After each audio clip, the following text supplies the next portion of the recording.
Ser podcast.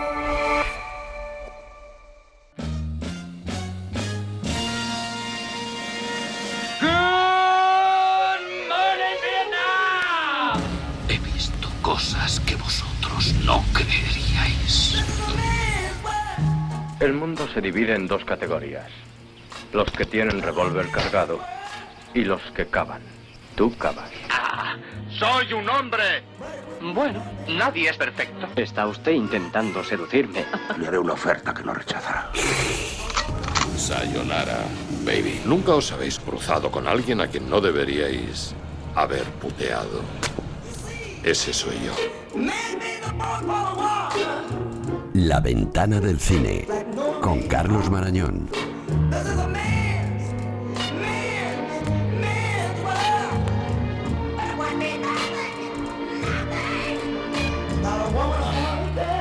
Carlos, ¿qué tal? Buenas tardes. Hola Rafa, ¿qué tal? Buenas y Pepa tardes. Blanes, ¿qué tal? ¿Cómo estás? Buenas tardes. Hola, buenas tardes. Ahora hablamos de estrenos, ahora hablamos del Festival de Venecia también, pero antes... Cuando un hombre se mete en la cama con otro hombre para hacer el amor, es igual que con una mujer. Haces todo lo que te da placer, haces y dejas hacer. ¿Te gustan más los hombres que las mujeres? En general dices, no. De qué sexo sean, en realidad me da igual, es lo que menos me importa. Me puede gustar un hombre tanto como una mujer. El placer no está en follar, es igual que con las drogas. A mí no me atrae un buen culo, un par de tetas o una polla así de gorda. Bueno, no es que no me atraigan. Claro que me atraen, me encantan. Pero no me seducen. Me seducen las mentes, me seduce la inteligencia. Me seduce una cara y un cuerpo cuando veo que hay una mente que los mueve que vale la pena conocer. Conocer, poseer, dominar, admirar. La mente H. Yo hago el amor con las mentes. Hay que follarse a las mentes. Esta conversación entre el personaje de H, que interpreta Juan Diego Boto, y Dante, que interpreta Eusebio Poncela, es para muchos historia del cine español. Y me incluyo. Vaya semana que llevamos. El lunes conocimos la muerte de Verónica Echegui a los 42 años y hoy ha fallecido Eusebio Poncela a los 79 en su casa del Escorial. Tenía un cáncer. ¿Con qué os quedáis de Eusebio Poncela, Carlos? Bueno, me quedo casi con su actitud vital ante el cine o ante el arte, ¿no? Me da la sensación de que al margen de Martinache, que como dices, yo creo que también generacionalmente es una película que también me gusta mucho, pero yo creo que si pensamos en Arrebato, ¿no?, de Iván Zulueta, pensamos un poco en él como alguien parecido a su personaje en esa película tan absolutamente mítica y rompedora, ¿no? Y me da que eso era lo que no había separación entre su vida personal y su vida artística, ¿no? Y eso yo creo que engrandece su leyenda, por lo menos, ¿no? No sé si para su vida igual era más complejo, pero la engrandece, seguro. Puede ser, pero fíjate, él decía, lo primordial es que nunca me he tomado este oficio como una carrera. Yo no estaba haciendo una carrera, estaba haciendo una vida. Y eso él vive así, engancha claro, con lo que, con lo que comentabas. Esa es mi sensación, no, sin entrar en ya detalle de trabajos que obviamente nos han marcado. Pepa, tú que eres de otra generación. Bueno, no, yo Martinache también, ¿no? También. Además, cuántas veces hemos usado ese corte de la película, ese clip de la película, y Arrebato, porque es su rostro refleja, ¿no?, pues lo que es una de las películas, yo creo que más importantes del cine español, quizá más desconocidas, ¿no?, para el público más mainstream, pero que es importantísimo. Y luego lo que decía Carlos de esa actitud ante la vida, hace como en 2022 vino a la radio porque le daban un premio honorífico. Y claro, fue una entrevista dificilísima y divertidísima a la vez. Me llamaba Chocho, o sea, podéis imaginaros, ¿no?, el personaje cómo era, y decía, ¿una carrera? ¿Qué cojones es eso de una carrera? Así en la entrevista hablaba de Felipe González. Entonces era un personaje sin pelos en la lengua, y que esa actitud y ese apoyo a un cine de autor, empieza con Eloy de la Iglesia, hace Operación Ogro, luego hace televisión, hace Pepe Carballo, teatro que también, apoyó a todos, claro, muchísimo teatro. Es el rostro de La Ley del Deseo, de Matador, que por cierto aquí en Venecia se va a proyectar restaurada, ¿no? Y luego pues ese personaje que hacía Asier Echandía en Dolor y Gloria, que es un poco un trasunto de él en su relación con Pedro Almodóvar, ¿no? Entonces, bueno, pues creo que es una figura imprescindible, esa cara, esa fragilidad y esa dureza a la vez, y ese carácter, ¿no? Un personaje único, sin duda, que trabajó con algunos de los más grandes, ¿no? Pedro Almodóvar, habéis dicho, Iván Zulueta, Eloy de la Iglesia, Carlos Saura O Pilar Miró, hoy ha muerto Eusebio Poncela a los 79 años, en su casa del Escorial, tenía un cáncer. Pepa, estás en Venecia, como bien has dicho, hoy comienza el festival, ya habéis tenido la inauguración. Qué mala suerte, Pepa. Qué mala suerte, sí. Carlos, no vayas por ahí. Festivales en sitios así. Que yo cada vez que se lo digo, no se lo toma bien, ¿eh? Bueno, habéis visto la inauguración con Sorrentino, ¿no?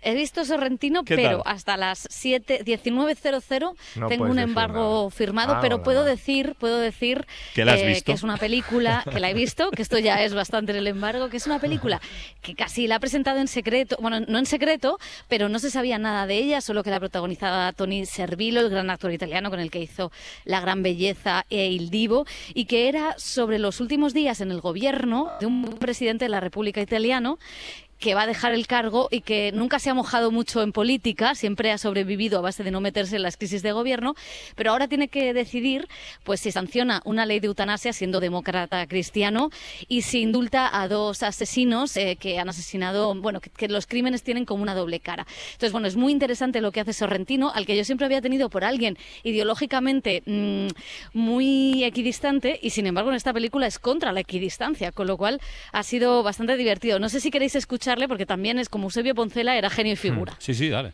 E da lì poi è venuta ovviamente l'idea di incentrare il film su un presidente della Repubblica e visto che il titolo era La grazia e che non è solamente... La gracia, que es el perdón, pero también esa gracia divina. Hay guiños al Vaticano con un papa negro. Esto creo que me saltaba el embargo, pero bueno, no sé si se van a enterar ahora mismo los venecianos. Y la verdad es que, bueno, pues esta película la distribuye Movie, que es una plataforma y una productora independiente, pero que cuenta con financiación de un fondo de inversión israelí muy vinculado a, bueno, pues al servicio militar israelí y a todo el genocidio que está ocurriendo en Gaza. Con lo cual, la tensión en la rueda de prensa, dentro y fuera del festival, es también una constante. Sí, lo de Gaza va a estar muy presente, ¿no?, en el festival, Pepa.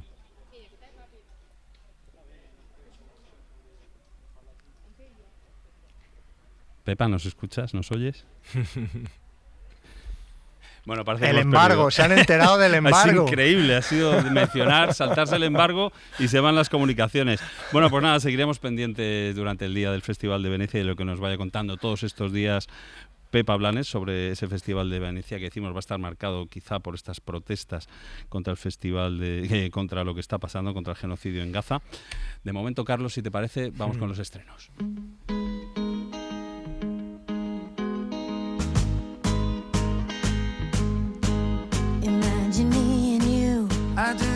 Y el primero del que vamos a hablar nos llega este fin de semana y es, Los Rose, un remake de La Guerra de los Rose. Pues You dare, I do anything. I do believe that's true. It really is. Se centra en la relación de Ivy y T, una pareja que parece perfecta y exitosa, pero que empieza a tener problemas y a venirse abajo cuando la carrera profesional del marido se tuerce. Por ti, cariño, haría lo que fuera. Creo que sí que lo harías. Porque así es.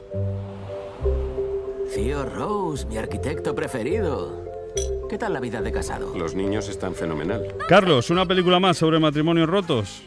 Bueno, en realidad es un remake de aquella película que yo creo que todos conocemos. Generacional también, que dirigió Danny DeVito, que también es director, aparte de ese estupendo actor bajito, digamos, que era La Guerra de los Rose, con Michael Douglas y Kathleen Turner, que hicieron varias películas, como todo el mundo sabe, ¿no? Y esta era una película muy descarnada, y aquí me cuesta más encontrar lo que vi en aquella película hace ya muchos años, pero es verdad que al principio promete mucho, sobre todo por el, vamos a decir, ese hieratismo, y si la ves en versión original más, yo creo que se pierde, fíjate, aquí se pierde la versión doblada.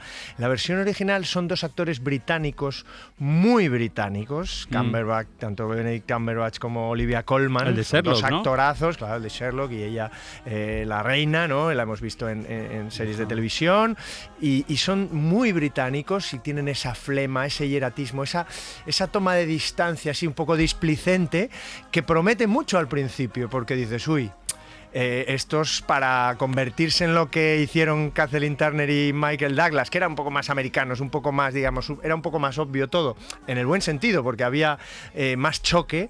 Esta frialdad a mí me cuesta porque no acaba de romper, y es más ese resentimiento oculto.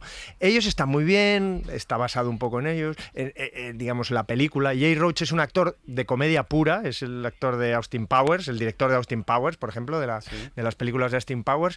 Entonces esa mezcla es algo que no me acaba de funcionar mucho. Es que claro, yo estaba pensando, lo has dicho, la química que había de Michael Douglas y Kathleen Turner, con Danny DeVito también, tras El corazón verde, eso es difícil de... La joya del Nilo, sí, porque además había una pulsión casi sensual, digamos, una pulsión sexual, que aquí no está tan clara, ¿no? Digamos, son dos muy buenos actores, pero son muy fríos, son otro tipo de personajes, ¿no? Les vemos quizá en otro tipo de personajes, esa pulsión que había entre te quiero y te odio, o te deseo, y más que te quiero, te deseo y te odio, que sí había en la original. Aquí no está más con ese, es más ese hieratismo, esa displicencia británica de gentleman y gentlewoman que al final acaba en otro lugar, ¿no?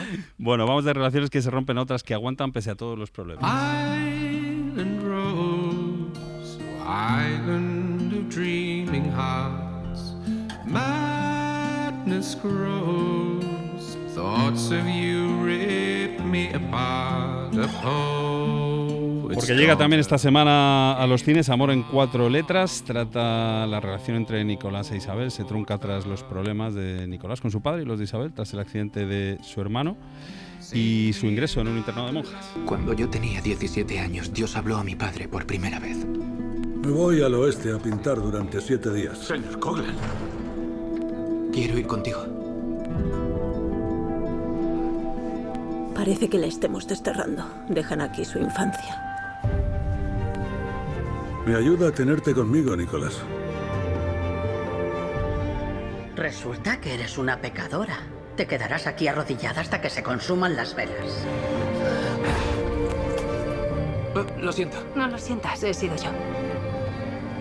Siento que está pasando algo. Carlos, no sé si esta también tiene sello británico, ¿no? Por lo menos la directora es británica, Sí, Polysteel. lo tiene. Todos los actores son de las islas, digamos, ¿no? Y lo que tiene también, que comparte con la anterior, es que yo no sé ya si existe este público en el cine, y lo digo con pena, porque son películas medias, películas de grandes interpretaciones, películas de, bueno, directores competentes, pero ya no estamos hablando ni de grandes superproducciones, ni de películas familiares, son unos estrenos en una época del año un poco, último fin de semana de agosto, un poco residual, ¿no? Porque acaba el verano y empieza otra cosa, que depende mucho de, pues, lo que hemos visto, los festivales de Venecia, de San Sebastián, que viene después. Y yo, por un lado, me alegro que se sigan estrenando estas películas, y por otro lado digo, tienen un público estas películas que, en este caso, es un melodrama de amor, donde el amor, digamos que se abre paso entre grandes problemas vitales que les acaecen a todos los personajes, y digamos que es una película, bueno, una de esas películas correctas, que uno sale del cine, pues bueno, ha visto una historia, se la han contado, pero a la vez, digamos que no tiene muchos más asideros de marketing, entonces es muy difícil llevar al cine hoy en día que tienes tanta oferta en casa, ¿no? A mí me congratula que siga habiendo público para este tipo de películas, las películas medias, ¿no? Y el reparto tiene nombres, bueno, Pierce Brosnan y Helena Bonham Carter. Y Gabriel Byrne también está, o sea que sí, es verdad que también hay historias con actores jóvenes, porque digamos que hay mucho flashback hacia el pasado, y por ahí digamos que intervienen otros actores jóvenes, pero es un buen melodrama, un correcto melodrama, que obviamente, ya te digo, con toda la oferta que tenemos, digamos, en casa, que la gente salga al cine a ver esto, yo, me alegro muchísimo, pero también soy escéptico, ¿no? Y entonces, bueno, animo a que la gente vaya a ver este tipo de películas, sobre todo para que no desaparezcan de las carteleras. Pues dicho queda. Vamos con otra.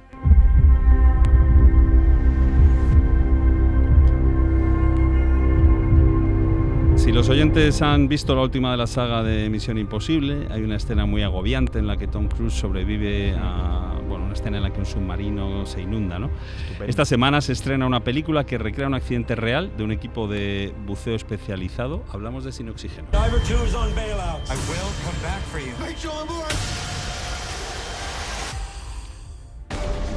Cuenta la historia real de Chris Lemons, un buzo profesional que tras un extraño accidente queda atrapado en el fondo del Mar del Norte. Lemons lucha a partir de ahí por sobrevivir a 90 metros de profundidad.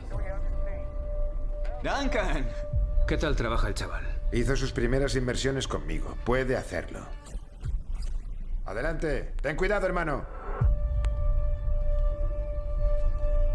Tienes que respirar más despacio, ¿vale? Te fuerzas demasiado. ¡Recibido! Buzo 1. Comienza la compensación. Deja que haga mi magia. Los propulsores se han desconectado. ¿Cuántos? Todos. ¡El barco se mueve! ¡Sal de ahí ya! Chris se ha convertido en el ancla. No aguantará demasiado. ¿Y ahora qué? Se va a romper. Volveré a por ti. Pero asegúrate de que...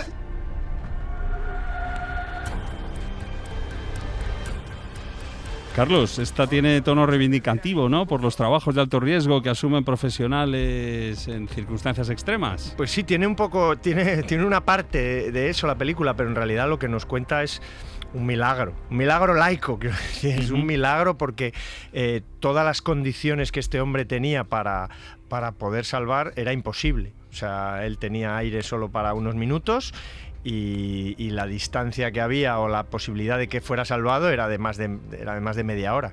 Y aún así logró salvarse. Había unas condiciones, una serie de el agua fría, a una temperatura, una serie de gases que él inhaló, que permitieron, digamos, que suceda lo que sucede en la película. Pero es una historia muy pequeña, es una historia muy concreta, muy pequeña. Está Woody Harrelson, que no es el protagonista, porque el papel de Chris Lemons lo hace Finn Cole, que está muy bien, un chico que está estupendo. Pero lo que digo es que cuenta muy bien lo que cuenta, pero es esa pequeña historia, digamos, pequeña gran historia, porque sí que es verdad que es milagrosa, ¿no? Lo que pudo hacer este hombre en unas condiciones infrahumanas completamente, pero bueno, un poco también en el límite de las películas que he dicho antes, ¿no? Estrenadas en una semana un poco peculiar y bueno, ojalá tengan toda la suerte del mundo, pero digamos que es una película que uno se vería tranquilamente en su casa un domingo por la tarde, para entendernos, ¿no? Vale. Sí, eso es. Bueno. Pero ahora lo cuenta estupendamente y no hay duda de eso. Oye, tenemos otra en otro tono de cine español. Vamos a tener también nuestro estreno de cine español, película de corte familiar para competir quizá con Santiago Segura y con los Mortimer. Se llama Campamento Garra de Oso. Cuenta la historia de Maya y Jan, dos niños de 9 años que deben salvar el campamento de verano amenazado por el excéntrico constructor Sebastián. Para conseguirlo buscan a un oso que creen que todavía habita en el valle, pero al que nadie ha visto. Hoy te vas de campamento. ¿En el campamento habrá osos? No, mi amor. Recuerda que tu imaginación está solo en tu cabeza. Estos niños no saben que van a pasar el mejor verano de sus vidas. 1, 2, 3. ¡Llega la diversión! Este sitio es genial. ¿Pero qué ha pasado aquí? Han cortado nuestro árbol. Pero esto es una zona... Carlos, otra peli de aventuras familiar que recupera, y esto cada vez es más habitual, ¿no? El cine familiar de los años 80, los Goonies, un poco de Solo en casa ya en los 90. Hemos tenido prácticamente una a la semana, ¿no? Sí. Los futbolísimos, Mortimer. Eso es. En realidad, fíjate, el no nos moverán de chanquete lo que sigue vigente, o sea, absolutamente vigente, o sea, es exactamente lo mismo, ¿no?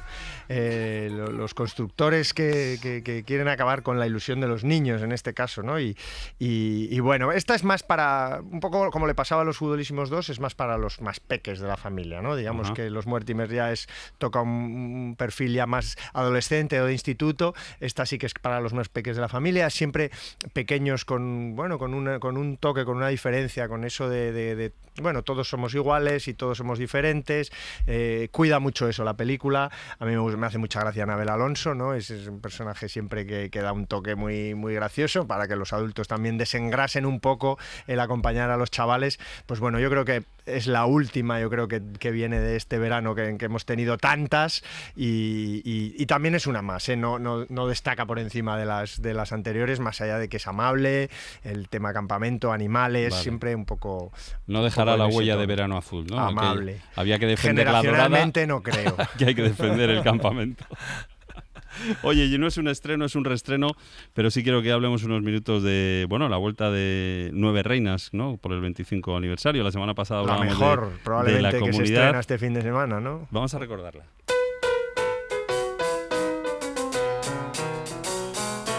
Non essere geloso se con gli altri parlo non essere... No, si me matas a mí no hay guita. Entonces lo cago matando a él. Dale. Hola, por favor. Va. Mirá que lo mato, ¿eh? Así es la vida. ¡Juan! No. ¿No? No.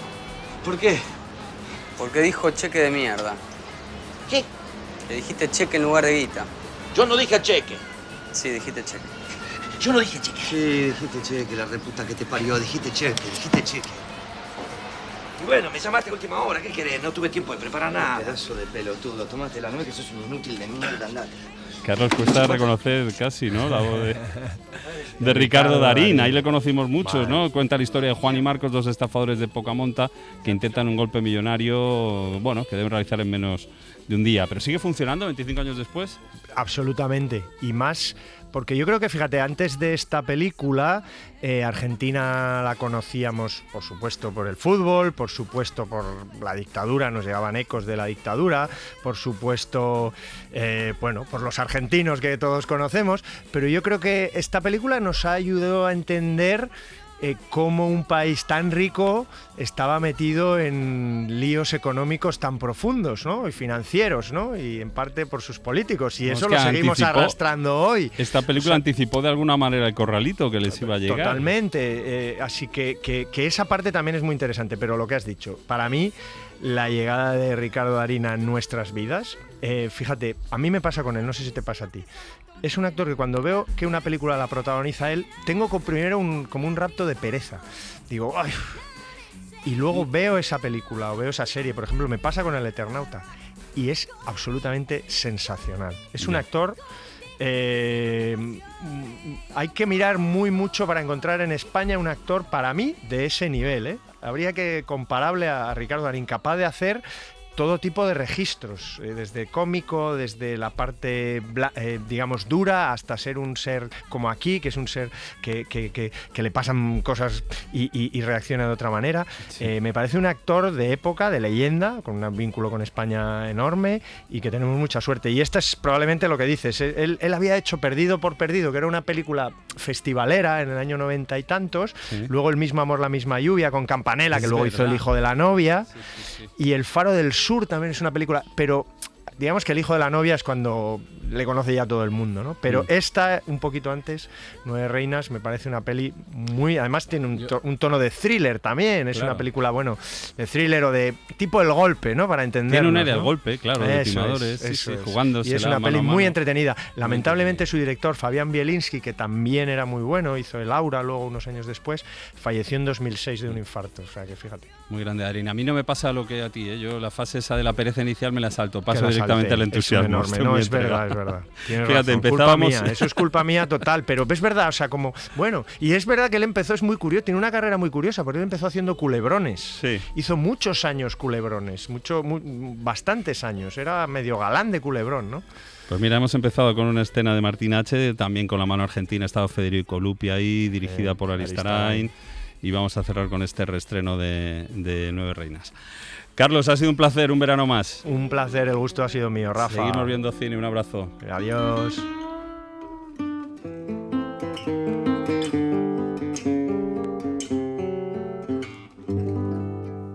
Para no perderte ningún episodio, síguenos en la aplicación o la web de la SER, Podium Podcast o tu plataforma de audio favorita.